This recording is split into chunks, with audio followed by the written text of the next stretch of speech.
Que Dieu, notre Mère, soit béni, que les montagnes soient bénies, que les arbres soient emplis de notre Mère, que les animaux nous parlent, que les pierres, que la rivière, que nos chants soient bénédictions, que nos paroles soient emplies par la sagesse, que nous soyons dans la communion avec toutes les étoiles, avec le ciel et le soleil, et que notre Mère soit honorée, que cette terre lui appartienne, que Dieu la Mère, Dieu la Mère, vive avec nous, et que nous aussi, nous vivions avec elle.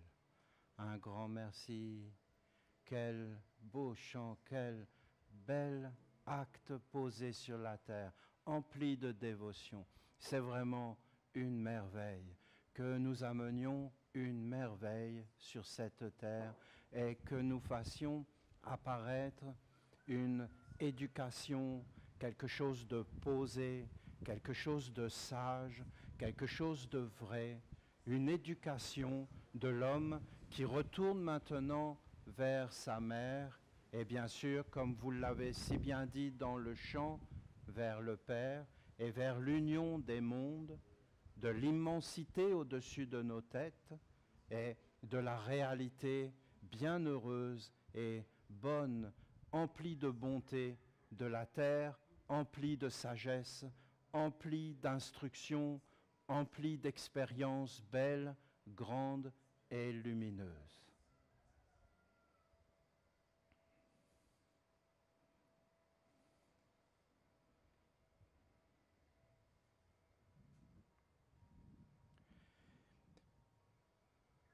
Je sais que beaucoup d'entre vous sont ici pour leur corps et leur sens.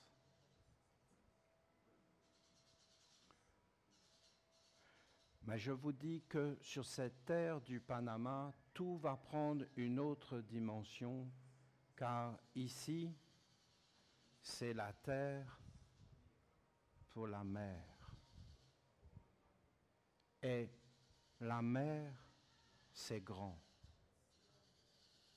La mer, c'est tout, toute la vie. Une mer, c'est le bonheur, mais c'est la sagesse, c'est la grandeur. Alors, détendez-vous, marchez gentiment, baignez-vous dans l'eau sacrée, mettez-vous devant le soleil, soyez détendus. L'art d'être détendu est un art de vivre supérieur, de laisser le poids, car une maman t'enlèvera le poids, prendra soin de toi.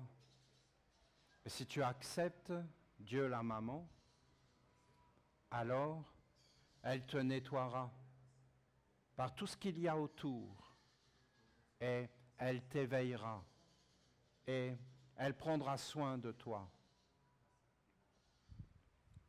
L'homme est faible. L'homme ne sait rien faire. C'est vérité. Aucun homme ne peut faire quoi que ce soit sur la terre. L'homme ne peut pas régler ses problèmes, mais l'homme doit être en harmonie avec l'univers. L'univers est grand. L'univers est fort. L'univers est vrai, éternel, immortel. Vivre en harmonie avec l'univers, avec tout ce qui est. Et le chemin royal, le chemin de la vie juste et belle, il faut être en harmonie. Il faut restaurer l'harmonie et le dialogue avec les mondes subtils, avec les mondes réels. Le monde de l'homme n'est pas réel. Le monde de l'homme est illusion, fumée, changement, n'a aucune consistance. Le monde de la nature est réel, la mer est réelle, un arbre est réel, une pierre est réelle, une rivière est réelle. Et si l'homme est en harmonie, alors il devient réel. Il entre dans le monde de la réalité. Et s'il entre dans le monde de la réalité, alors il s'aperçoit qu'il n'est pas qu'un corps mortel, mais qu'il est beaucoup plus grand que le corps, qu'il a vécu, qu'il vivra, qu'il vit éternellement, et que le corps n'est pas son être, mais que son être est une âme beaucoup plus grande, et qu'il n'y a pas de séparation des mondes, et que l'homme est avec les arbres, avec les pierres, avec la rivière, et avec tous les hommes, et avec les animaux, et que ce qu'il fait à l'autre, eh bien c'est à lui qu'il le fait, puisque l'autre et lui sont un, et que c'est le même être, et que l'homme doit entrer dans cette harmonie beaucoup plus grande, et voilà, c'est sur cette terre, sur la terre, c'est ce grand projet de faire apparaître tout ce monde sur cette terre. Alors détendez-vous et comprenez pour la première fois que cet enseignement des 6 lunes, des 4 corps, du nom de la mer, des 5 sens et de l'alliance avec une intelligence supérieure n'a pas été donné par des hommes. Ce n'est pas des hommes qui ont enseigné ça. Ça ne vient pas d'une sagesse des hommes. Ce n'est pas n'importe quel homme que vous prenez sur la terre, même Jésus, Bouddha, ce n'est pas eux qui ont enseigné ce chemin, ça a été donné par des anges. Et ça appartient à des anges. Et c'est un savoir qui vient des anges. Et si tu t'approches d'un ange et que tu rencontres un ange, alors le plus haut qu'il va te donner, la plus grande bénédiction, si tu veux vraiment lui faire plaisir, si tu veux vraiment être avec lui et l'honorer, alors il va te dire que tu dois t'éveiller, que tu dois travailler sur toi et que tu n'es pas ce que tu crois être et que si tu veux découvrir ce que tu es et pourquoi tu es sur la terre, alors qu'il faut que tu retournes vers la mer et que tu honores les quatre fondamentaux qui sont autour de toi et à l'intérieur de toi, et que tu éveilles tes sens. Pas simplement dans ce que tu vois, entends à l'extérieur, mais des sens qui vont te montrer que le monde est beaucoup plus grand, beaucoup plus vaste, et tu vas entrer dans le monde magique, de la magie. Et les 5 sens, c'est le monde de la magie. Et si tu entres dans ce monde de la magie, alors tu vas traverser les mondes et derrière les apparences, tu vas commencer à percevoir des mondes supérieurs et notamment les anges. Mais ce n'est pas les percevoir comme les hommes ont dit que c'était. C'est tu vas éclairer, tu vas résoudre des problèmes dans ta vie, tu vas prendre ta vie en main et tu vas vivre d'une autre façon. Ça ne peut pas être expliqué de l'extérieur. Ce sont des expériences intérieures qui touchent le fondement de l'être, la vie intérieure de l'être. Alors, je vais vous aider. Je vais vous guider. Mais il faut que vous compreniez que c'est très simple. C'est un enseignement qui a été donné par des anges. C'est important que vous l'entendiez. Ce n'est pas à vous de décider comment ça se passe. Vous ne devez pas dire « Ah, moi, je vois ces choses de cette façon, de cette façon ». Vous devez entrer dans un processus qui est un processus d'un monde supérieur. Et vous devez entrer dans ce processus en acceptant d'être guidé sans forcément comprendre ce que vous faites, car c'est un monde qui est au-delà de la compréhension. Moi-même, combien de fois j'ai essayé de guider un animal pour le sortir d'une situation périlleuse, mais l'animal était tellement enfermé dans son monde que plus je l'aidais et plus je le détruisais, parce qu'il commençait à y avoir un conflit entre moi qui voulais aider l'animal avec une facilité déconcertante, et l'animal qui, lui, voulait s'en sortir, mais refusait l'aide donnée parce que ce monde le terrifie. Cette analogie est parfaite, parce que les anges sont un monde supérieur, et qu'il faut s'approcher d'eux, non pas avec des concepts humains, mais en ayant des bases de la sagesse de la mère, d'être posé, d'être calme et d'accepter de se laisser guider vers un monde inconnu et grand. Et il faut avoir des bases et être bien préparé. C'est une clé. Vous pouvez l'apprendre et commencer à travailler. Comment, Olivier? Détendez-vous. Reposez-vous.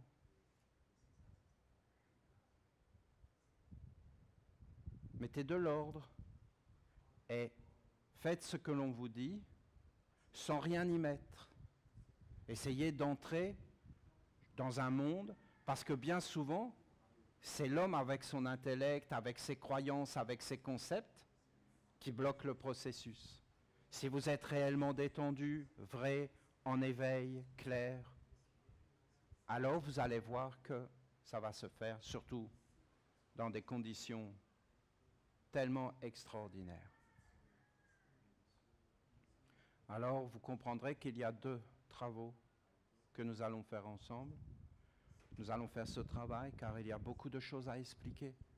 Car je vois beaucoup d'entre vous qui normalement devraient réussir ces travaux, réussissent pas à cause des concepts d'un monde qui n'a rien à voir avec le monde des anges. Alors ça, c'est quelque chose que j'aimerais poser. Et bien sûr, il y a cet amour, cette dévotion. Je vous assure que c'est grand que l'ange de l'amour soit venu pendant la célébration de Gabriel. C'est grand. L'ange de l'amour, c'est Dieu le Père, c'est le Père. C'est les mondes supérieurs, c'est l'amour, c'est grand. Si tu peux rentrer dans l'amour, c'est la plénitude. Il n'y a rien de plus grand que l'amour. L'amour, c'est comme une manifestation de la perfection. C'est-à-dire, il y a toutes les vertus, ce sont des grands, grands anges. Et s'il est venu dans une expérience tellement incroyable, parce qu'il n'est pas venu comme cela, doucement, mais il est venu comme un éclaircissement incroyable et une force de montrer. Il a fait un événement, il a presque touché la terre. Alors c'est quelque chose de grand pour moi. Et je ne veux pas lâcher ça. Et je ne veux pas lâcher aussi le fait que cette terre, c'est pour la mer. Alors nous allons faire des travaux pour Dieu la mer et faire apparaître Dieu la mer. Ça vous plaît, ça? Voilà à peu près le programme. Dans ce programme, je vais vous lire le message d'Isis, parce qu'il y a à peu près 15 ans, je ne sais pas vraiment, parce que je ne regarde pas vraiment le temps, mais avec des prêtres, on priait et on demandait à Isis, est-ce qu'on pourrait restaurer ces mystères? Ça veut dire d'avoir une dignité, d'avoir des yeux ouverts, de regarder le monde, d'être sans peur. C'est ça les mystères d'Isis. C'est une dignité, c'est une beauté. Et elle avait fait une prophétie que nous pourrions restaurer ces mystères que si nous trouvions une terre bien précise. Et elle l'avait décrite à la façon des prophéties, c'est-à-dire qu'on n'y comprend rien. Et en fin de compte, toute sa description correspond à cette terre ici, au Panama. Mais comme d'habitude, on essayait de décrypter, on n'y arrivait pas. Alors, je lui ai demandé, je vous l'ai déjà dit un peu, mais je voudrais l'interpréter si vous me permettez. Voilà ce qu'Isis dit, mais comprenez que Isis, c'est une divinité, c'est un nom qui ne veut plus rien dire, mais que derrière ce nom, c'est une divinité des mystères de la science, de la sagesse, de vivre dans la dignité sur la terre. C'est Isis qui a fait ça. Vous pouvez regarder n'importe où sur la terre, il n'y a pas de figure semblable à cette divinité d'Isis. Mais est-ce que cette terre du jardin de la lumière est celle de la prophétie qui permettra de restaurer les mystères? Ce que vous connaissez de mes mystères est abstrait. Abstrait. Nous sommes devenus des êtres abstraits.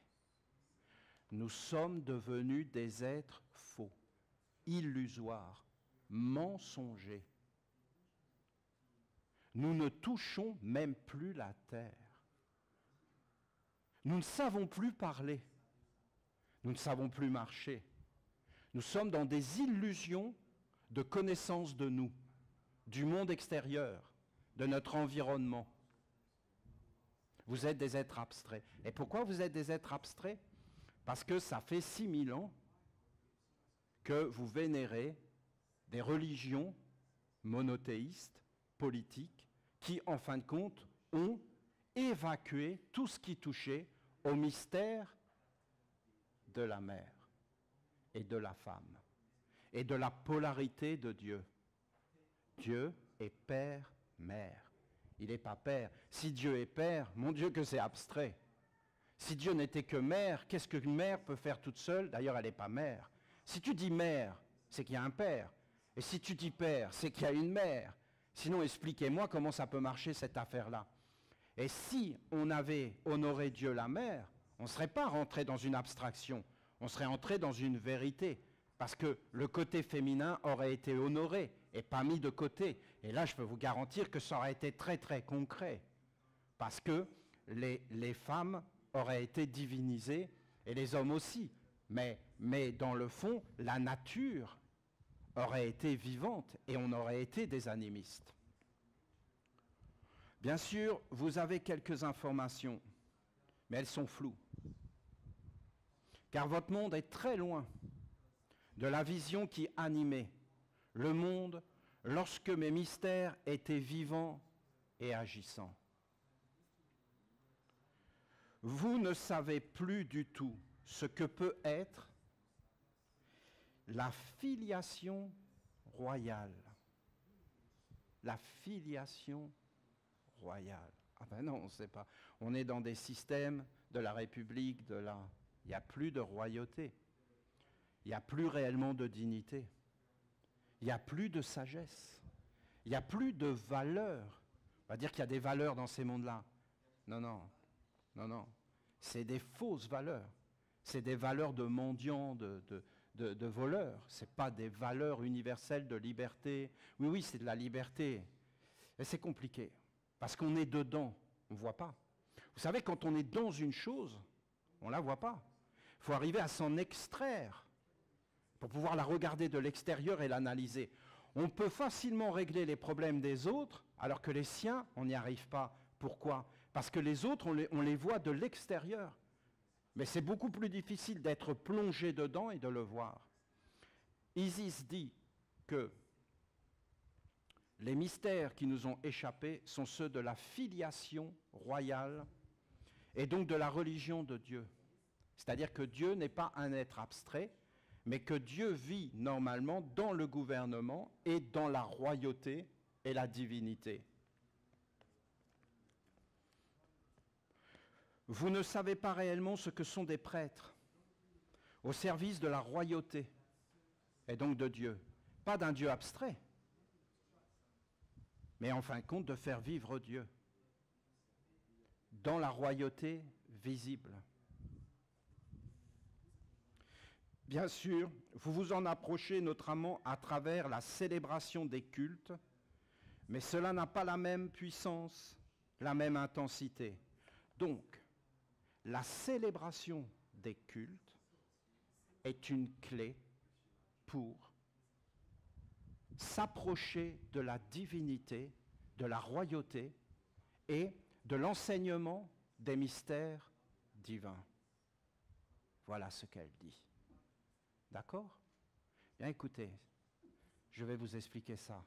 Je vais poser des clés pour vous expliquer en quoi la célébration des cultes, même si on ne comprend pas réellement ce qu'on fait, c'est ce qu'elle dit, nous permet de nous approcher d'une compréhension juste de la divinité.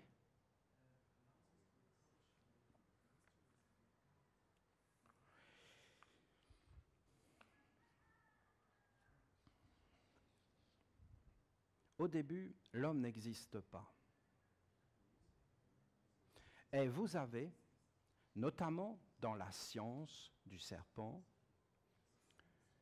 vous avez deux aspects.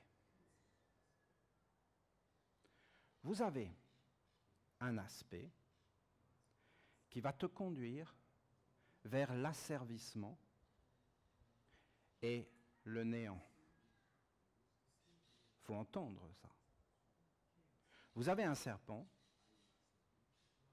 c'est-à-dire un serpent. Une colonne vertébrale, oui. Je bouge la main, les yeux, les oreilles, les corps. Vous avez un serpent qui va conduire vers le fait que tu vas être asservi. Et il va te conduire vers la destruction. Et vous avez un autre serpent, mais en réalité, c'est un peu le même. Lui, il va te conduire vers la sagesse, la lumière, la grandeur, l'immortalité. L'immortalité, ce n'est pas la vie dans le corps. L'immortalité, c'est une vie plus grande que le corps. Pourquoi l'homme ne peut pas avoir accès à ces mondes?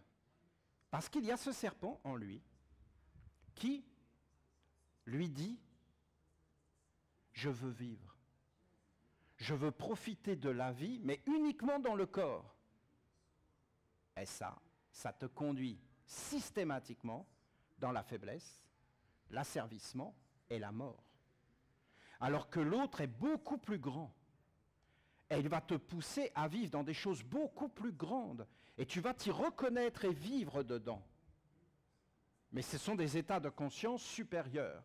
Et ce serpent va éclairer et va te montrer des choses. Or, ce serpent, il est représenté par le bâton des prêtres de la 4e marche. Et en fin de compte, ce bâton des prêtres, vous voyez bien, vous le voyez, le culte. Le culte, c'est quoi? C'est que vous avez 4 sceaux. Ces 4 sceaux, c'est le nom de Dieu. Et Isis dit que c'est la royauté. Mais ces 4 sceaux, c'était les 4 piliers du trône du roi. Parce qu'un roi, c'est un être qui sait s'asseoir sur la mer et apporter la bénédiction, la liberté, les vertus angéliques. Tu reconnais un être à ce qu'il donne, c'est-à-dire que le roi était avec le serpent de la sagesse et de la royauté, de la dignité, et il offrait la dignité, la prospérité à tout le royaume. Ou alors c'est l'autre serpent, et là il conduit tous les êtres dans le mécontentement, l'esclavage, l'asservissement, la mort. La science des mystères de Dieu, c'est la science de gouverner sur la terre dans l'ordre des Melchizedek, c'est-à-dire des rois, de la justice et de la paix, et des anges. Ça peut paraître rien, mais ça c'est un ancien savoir. Ce bâton, c'est le bâton de commandement et d'alliance. C'est à la fois un commandement, une maîtrise. L'homme est le bâton de Dieu. Et je ferai à celui qui aura vaincu, je ferai de lui une colonne. Un être stable, droit, dans le temple de mon Dieu. C'est-à-dire, en réalité, qu'il est un être éduqué, qui maîtrise le bas et le haut, qui sait qu'est-ce qui doit être et ne pas être, c'est-à-dire il sait dire oui et non, il sait ouvrir et fermer les portes, et il maintient l'alliance sur la terre parce qu'il a été parfaitement éduqué, et qu'il connaît tous les mystères de la mer, de la vie, de la destinée, de l'agriculture. Si je sème une graine, je récolterai telle chose. Il y a des graines que tu dois semer, des graines que tu ne dois pas semer. C'est toute cette science. C'est ça qu'elle veut dire par les cultes. Si vous regardez les cultes, Et vous voyez ce bâton. Et vous voyez ces 4 sceaux. Et vous avez les sceaux qui ont été donnés comme des sceaux de Dieu. Donc, c'est une écriture divine qui est posée sur la terre. Et l'homme monte sur une écriture divine. C'est un socle, c'est une base. Et l'homme va prononcer des paroles. Et il va tenir le bâton, c'est-à-dire le bâton, le sceptre de la royauté, de la couronne, de la ronde des archanges. C'est tous ces mondes de la royauté qui sont venus jusqu'à nous en réalité. Ce n'est pas d'être soumis à un roi, c'est de devenir soi-même royal, digne, noble, grand, sage et posé.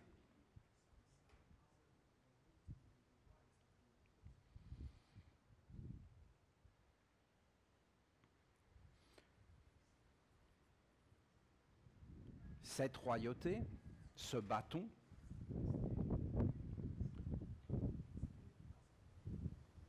ça nous dit que vous avez 4 règnes. Vous avez le corps de la terre et les pierres, les minéraux. Le feu en fait partie, l'air en fait partie. Nous sommes dedans. C'est la vie. Il y a ces 4 règnes. Le premier règne, c'est le règne des pierres, Uriel. Le deuxième règne, c'est ce règne tellement beau des végétaux, Gabriel. Le troisième règne, les animaux, Raphaël. Et le 4e règne, c'est l'homme. L'homme, la sanctification, l'être qui amène l'onction royale, qui libère tous les êtres ou les asservit, les dénature. Voilà l'homme en réalité. L'homme portant lui un monde supérieur ou alors un monde inférieur. Au-dessus de l'homme, autour de l'homme, vous avez les esprits tout autour, ce que les anciens connaissaient, que tout était esprit.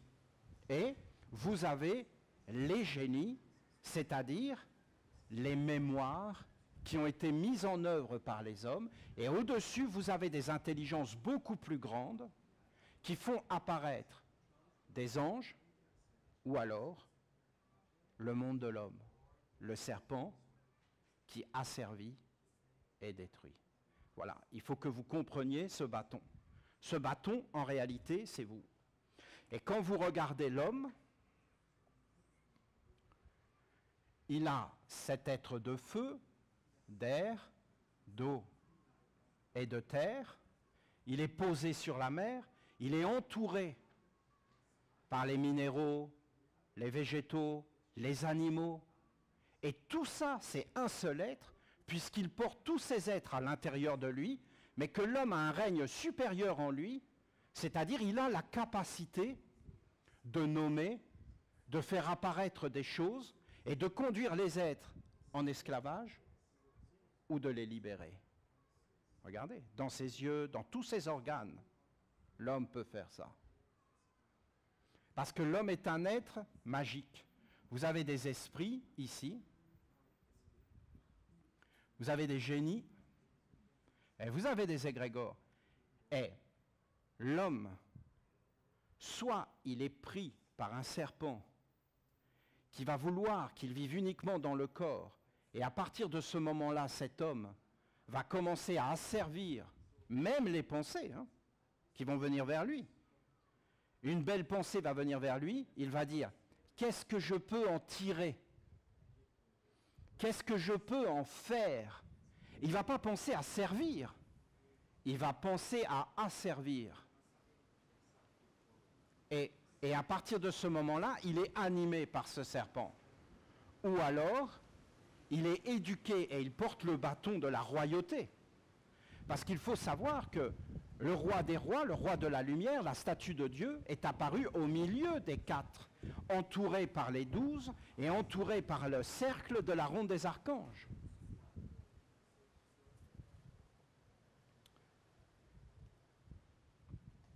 dans la terre, dans ton corps de terre, qu'est-ce que c'est? C'est des actes. C'est tous les actes que tu vas faire. Tous les actes. C'est fécondant. C'est vivant. Vous voyez, là, j'ai dessiné. J'ai fait un acte. Ça en fait partie. Je l'ai fait avec mon corps de terre. C'est un acte, c'est posé. Cette statue, c'est un acte. Cette flamme allumée, c'est un acte. Tout à l'heure, on était en train de chanter, c'est un acte. On se dispute, c'est un acte. On chante ensemble, c'est un acte. C'est tous les actes que tu vas faire tous les jours de ta vie. Tout ça, derrière tous ces actes, il y a des esprits, des génies, des intelligences supérieures ou inférieures, en fonction de ce que tu es animé. Après, vous avez cette sphère dont je veux vous parler, la sphère de l'eau. C'est quoi cette sphère? C'est une sphère instinctive. Voilà. C'est des instincts. La sphère du cœur, c'est une sphère. Vous comprenez, une sphère, c'est un monde. Une sphère, ça veut dire un monde. Tu es dedans. Les religions monothéistes politiques ont tout fait pour nous rendre malades là-dedans. La publicité, c'est un monde qui veut te rendre bien souvent malade, qui vont t'envoyer des messages par la parole, par les yeux, par tes sens, non pas pour te libérer, mais pour t'asservir.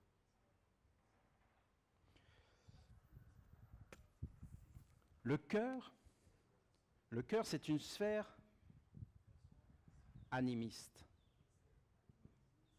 Le cœur est profondément animiste. C'est une sphère. Le cœur, pour lui, tout est vivant. C'est l'intellect qui sépare les choses, rend les mondes abstraits, les éloigne, et en fin de compte leur fait perdre leur fait qu'ils sont vivants.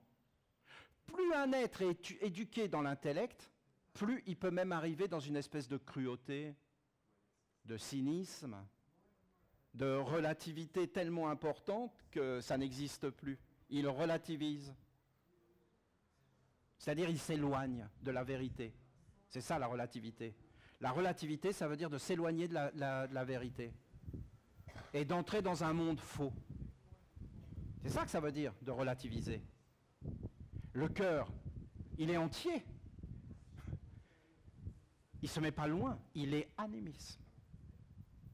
Les peuples animismes sont plus près du cœur et des instincts sains que les peuples intellectualisés à outrance qui deviennent bien souvent des malades mentaux. Quand vous regardez bien, avec tout un tas de dépravés, de criminels et de choses totalement absurdes qui n'ont plus rien à voir avec une vie saine, normale et heureuse. Et bien sûr, vous avez la sphère intellectuelle qui peut être quelque chose de grandiose si ça amène la lumière, ou une perversité extrême si c'est au service des ténèbres.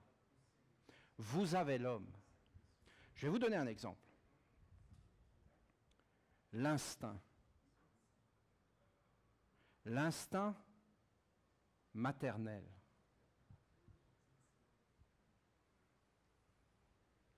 Tu te concentres dessus. Tu le regardes. C'est un instinct. Parce qu'il faut que vous compreniez que au-dessus, là, il y a les anges. Je ne suis pas sûr que vous suivez réellement ma pensée. Et qu'il me faudrait vraiment des jours et des jours pour vous la transmettre. Essayez de regarder un ange qui regarde un homme. Ouh, ouh, qu'est-ce qu'il est compliqué. Il a des instincts et il a un intellect. Ses instincts lui disent d'aller à droite, mais son intellect lui dit d'aller à gauche, Et son animisme pourri, c'est-à-dire sa morale religieuse ou républicaine, lui a tout un tas de choses qui sont complètement fausses et qui sont en contradiction avec tout ce qu'il fait. Il est complètement déboîté. Il a une jambe qui veut aller par là, l'autre qui veut aller par là. À la fin, il fait grand écart, il devient stérile. L'ange ne comprend pas. L'ange ne comprend pas que si on veut quelque chose,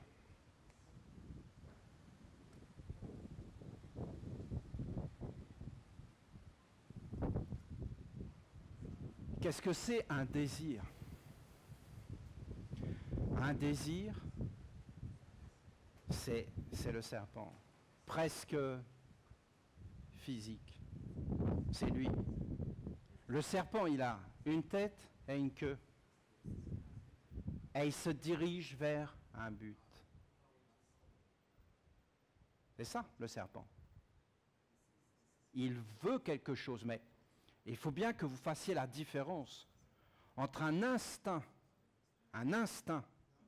qui va éveiller des désirs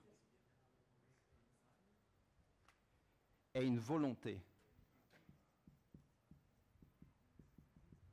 consciente. Je veux cela. Je le veux. Je le veux. Vous voyez la différence? Le bâton, c'est je veux. C'est pas je désire.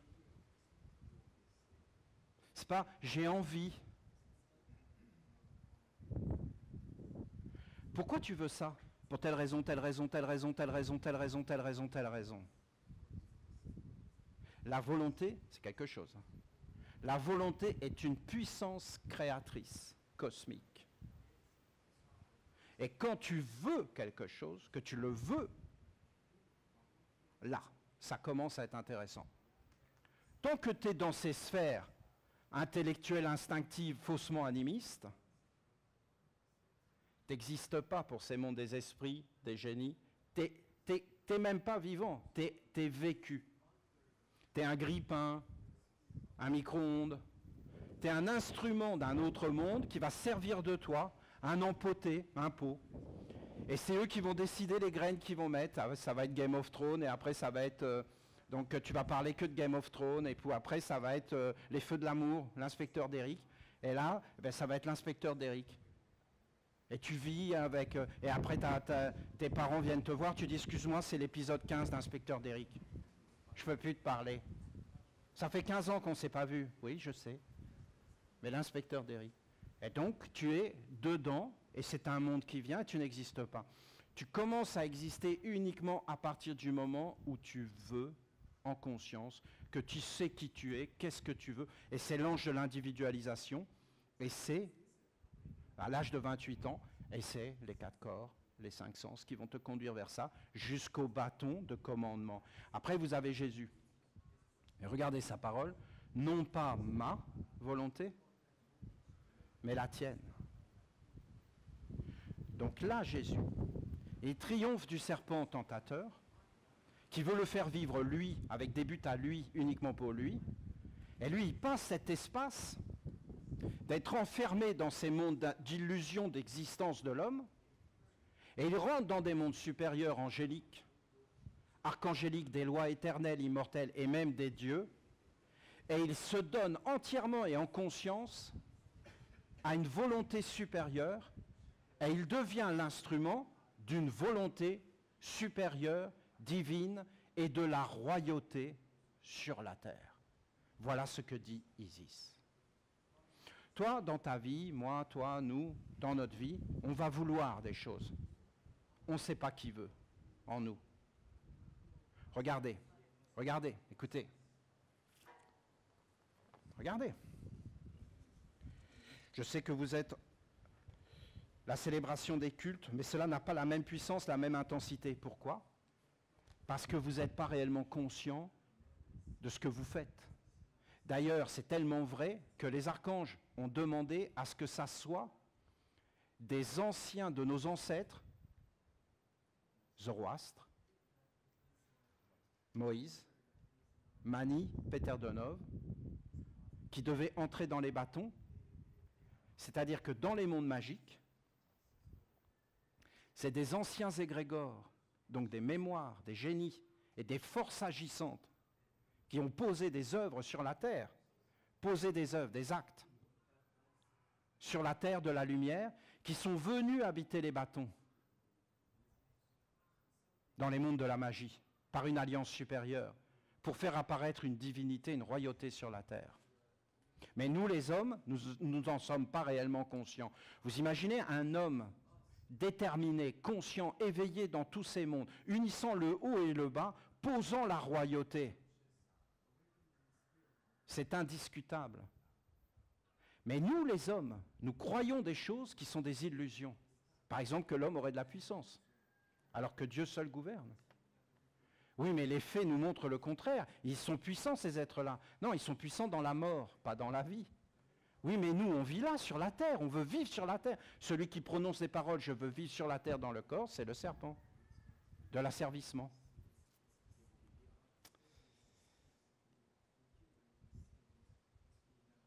Il faut passer ce passage, regardez. Ce que vous accomplissez actuellement est parfait, car vous n'avez pas les moyens de faire autrement. La terre du jardin de la lumière au Panama vous accueillera et elle fera grandir ce que vous lui offrirez. La mer vous a apporté des messages en harmonie avec cette terre. Si vous n'aviez rien fait de ces messages, il n'y aurait rien d'existant. Mais vous vous êtes activé et vous avez ouvert un chemin en posant les fondements de l'école de la mer. Votre décision et votre œuvre ont été accueillis d'une façon bénéfique. Nous nous sommes activés et donc, dès qu'un homme s'active, pour n'importe quelle raison, ça engendre des mondes dans les mondes magiques. Le monde de Dieu vous observe et n'a pas d'attente particulière vis-à-vis de vous. Si vous n'aviez rien fait avec les messages de la mer, cela n'aurait pas été forcément un mal.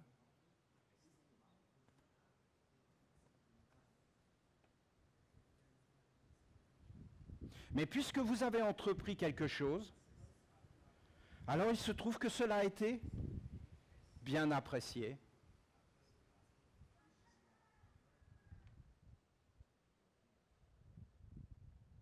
Dieu gouverne. Et il a laissé le gouvernement sur la terre, que l'homme fasse apparaître sa volonté. Si l'homme veut aller vers la lumière, qu'il fasse des actes de lumière. S'il ne veut pas aller vers la lumière, ben qu'il n'y aille pas. Mais qu'il ne détruise pas les autres règnes.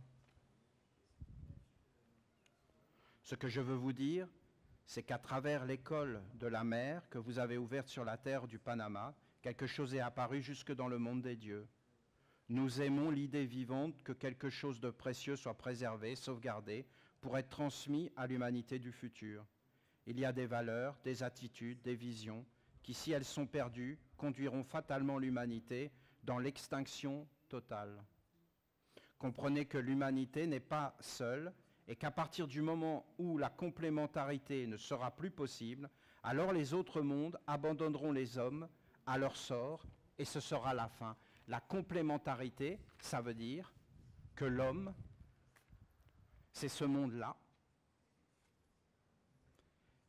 c'est ça l'homme, et qu'en dessous de l'homme, il y a les animaux, les végétaux, les minéraux et la mer, et s'il n'y a plus l'alliance qui est faite dans la verticalité, que l'homme n'est pas le suprême, que ce n'est pas lui le but, mais qu'en réalité ce sont tous ces mondes qui sont dignes et qui doivent être honorés, et que c'est ça ce bâton de lumière et ce bâton de commandement, ce bâton de l'alliance avec les anges, ce contrôle du serpent, eh bien si l'homme n'est plus dans ce savoir, alors l'homme se coupe de la réalité, il pense que l'homme est important et que l'homme est au-dessus de tout, et cela ne fonctionne pas. Il y a deux chemins. L'homme est pur et sincère. Il fait des œuvres et les offre dans les mondes supérieurs. les mondes supérieurs voient que cette œuvre leur plaît, qu'elle est digne et noble, qu'elle est pour eux, alors ils bénissent l'homme. Il y a un autre chemin où Dieu dit que cela soit fait, et cela est fait. Le village du Québec, c'est les archanges qui avaient dit que cette terre devait être acquise. Et ils avaient décidé que sur cette terre, il y aurait les cultes des archanges. On ne l'aurait pas fait nous, d'autres l'auraient fait. Voilà comment il faut penser. Nous sommes en Italie. L'archange dit, Olivier, donne-moi l'Italie. Tout de suite après, je convoque les Italiens et je leur dis, l'archange Michael veut l'Italie, donnez l'Italie à l'archange Michael. Tout de suite, ils ont appelé le monde des hommes. C'est le monde des hommes qui doit donner l'Italie à l'archange Michael. Vous comprenez? Donc, il nous faut de l'argent. Il nous faut le monde des hommes. Non, non. Il te faut être en alliance avec l'immortalité. L'argent n'a aucun pouvoir. Il te faut être en alliance avec l'immortalité. Il te faut être dans ton rayon clair. Il faut avoir aucun doute dans ce que veut l'archange et il faut faire ce que dit l'archange. Il faut être prêt, hein, sans discuter. Et il n'y a aucun doute, aucune peur. Rien. Parce que si un archange dit quelque chose, c'est rare. Hein. C'est très très rare. C'est très rare. C'est ça la royauté. Aucun homme n'est royal. Dieu seul est royal et donne la royauté à tous les êtres. Si Dieu veut donner la musique à tous les êtres, il la donne à un être. Et cet être donne la musique à plusieurs êtres qui se font des instruments de la musique et qui la donnent à l'humanité tout entière. C'est comme ça que ça se passe. Mais c'est pas, Dieu ne donne pas la musique à un musicien pour que le musicien la garde pour lui ou pour que le musicien soit un être supérieur à tous les autres. Non, Dieu veut toucher tous les êtres par la musique et il la donne à un instrument qui doit rayonner la musique sur toute la terre. Si on fait la volonté de Dieu, alors on est aligné. Si on fait notre propre volonté, on ne sait pas la volonté de qui on fait. Parce que c'est des instincts, c'est des forces. Tu dois d'abord éveiller ta volonté. Tu dois savoir ce que tu veux. Si tu sais ce que tu veux dans ta vie, et que tu éveilles cette volonté jusqu'à t'unir avec un ange, l'ange, en fin de compte, te donnera le bâton. Et tu auras le commandement. Et quand tu as le commandement de ta vie, tu vas décider de ce qu'est ta vie. Mais en réalité, des forces vont venir pour te voler le pouvoir. Et là, tu vas avoir des désirs, des choses qui vont... Non, mais c'est très fort. Hein. Il faut vraiment avoir une maîtrise de ces choses. Ce n'est pas des blagues. Il y a des mondes ténébreux. C'est une vérité. Et si tu ne les vois pas, alors tu es en danger. Il y a des pièges. Tu dois faire attention. Il y a des choses que tu peux faire et des choses que tu ne peux pas faire parce que tu vas attirer des influences.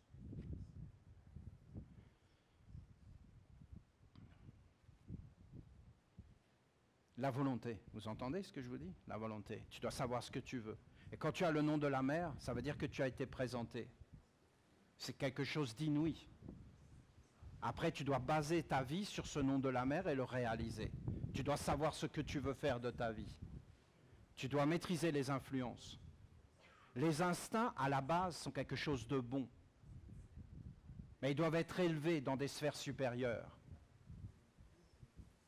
et conduits vers des mondes jusqu'à éveiller l'animisme, le côté intellectuel vivant. Et là, tu deviens conscient et tu es en réalité dans le monde des esprits.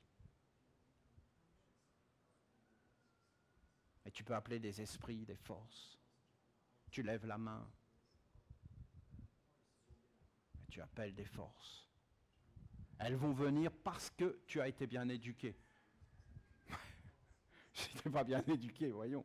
Tu vas appeler des esprits, tu ne sais même pas ce que tu veux toi, tu n'es même pas posé. Mais non, voyons, ils vont jouer de toi.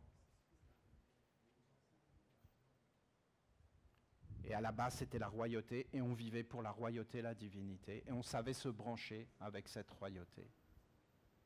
C'est ce que nous devons faire apparaître sur cette terre, les mystères d'Isis, et les mystères de Dieu la Mère. Les mystères d'Isis, le serpent, la connaissance parfaite du serpent dans tous les mondes, et les mystères de la Mère, l'enfantement, la dévotion, la pureté, l'impersonnalité.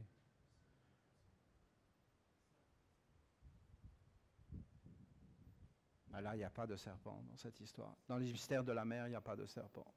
Il n'y a pas de mal. Aucun mal. C'est quand on commence à s'individualiser que le mal apparaît. Et qu'il faut le maîtriser. Maîtriser ces deux serpents. C'est une nécessité absolue. Et s'individualiser. Le chemin de la lumière, ce n'est pas un chemin qui serait à l'extérieur de toi. C'est un chemin qui est à l'intérieur de toi. La parole de Jésus est d'une grande, grande beauté. Va prier ton Père dans ta chambre secrète. C'est grand. Ça veut dire que tu es beau. Ça veut dire qu'il n'y a que toi au monde. Ça veut dire que tu es un être unique. Ça veut dire que tu as un lien direct avec les mondes supérieurs. Ça veut dire que tu es un enfant de la mère et du Père. Ça veut dire que tu es une beauté sur la terre. C'est ça que ça veut dire quand il dit tu vas dans le secret.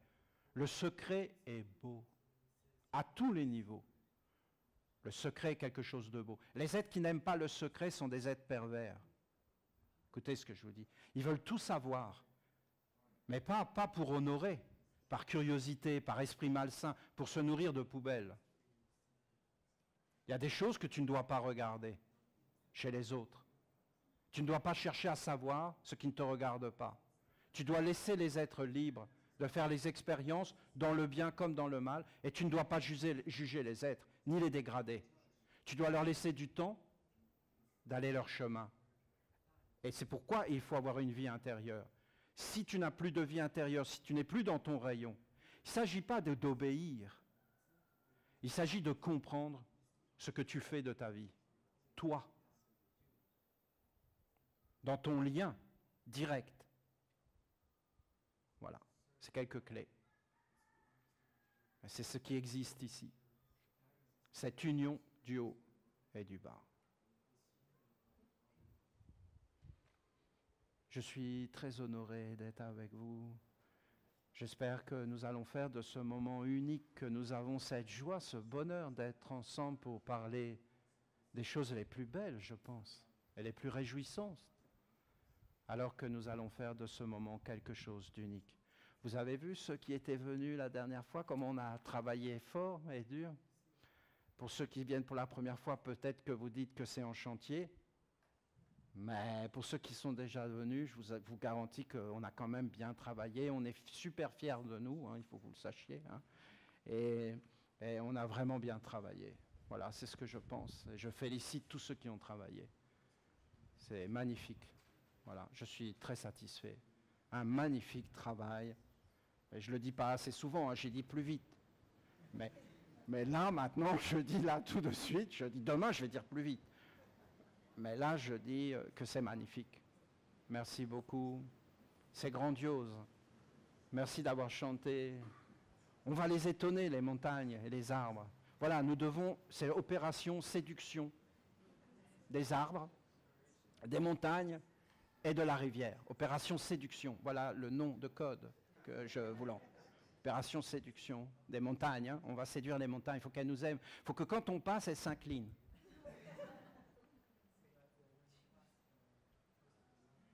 Une belle journée.